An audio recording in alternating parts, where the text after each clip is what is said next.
Hello friends, welcome to my YouTube channel AG digital school. তো AG digital স্কুলে তোমাদের প্রত্যেকে স্বাগত জানাই বন্ধুরা। তো যেসব বন্ধুরা 2025 সালে মাধ্যমিক পরীক্ষা দেবে, তোমাদের ফার্স্ট ইউনিট টেস্টের বাংলার জ্ঞানচক্ষু গল্পের 3 নাম্বার এবং 5 নাম্বারের সম্পূর্ণ সাইজেন নিয়ে চলে এসেছি। তো 3 নাম্বার সাইজেনের প্রথম প্রশ্ন থেকে নাম, কথাটা শুনে তপনের চোখ মার্বেল হয়ে গেল।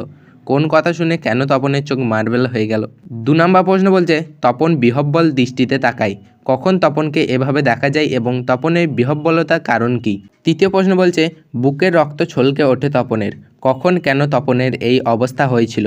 চতুর্থ প্রশ্ন বলছে, শুধু এই দুঃখের মুহূর্তে গভীরভাবে সংকল্প করে তপন।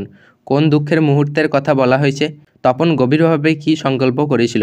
5 নম্বর প্রশ্ন বলছে, যে ভয়ঙ্কর আহ্লাদ হবার কথা সে আহ্লাদ খুঁজে পায় না। আহ্লাদ হবার কথা ছিল কেন? আহ্লাদ খুঁজে না পাওয়ার কারণ কি? এবার চলে এসো 5 মার্কের সাইজেনে। কি বলছে? প্রথম প্রশ্ন বলছে, লেখার প্রকৃত মূল্য বুঝলে নতুন বিষয় বুঝবে। এ কথা কার, কখন, কেন মনে হয়েছিল তা আলোচনা করো। দ্বিতীয় প্রশ্ন বলছে, সত্যিই তপনের জীবনের সবচেয়ে সুখের দিনটি এলো আজ। কোন দিনটির কথা এখানে বলা হয়েছে? দিনটি সম্পর্কে এই উচ্ছ্বাসের কারণ কি? তৃতীয় প্রশ্ন বলছে, তপন আর পড়তে পারে না, বোবার মতো বসে থাকে। তপনের এরকম অবস্থার কারণ বর্ণনা করো। চতুর্থ প্রশ্ন বলছে, তপনের মনে হয় আজ যেন তার জীবনের সবচেয়ে দুঃখের দিন।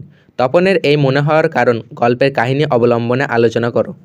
5 নম্বর প্রশ্ন বলছে, জ্ঞানচক্ষু গল্পে তপনের জ্ঞানচক্ষুর উন্মিলন কিভাবে হয়েছে তা বর্ণনা করো।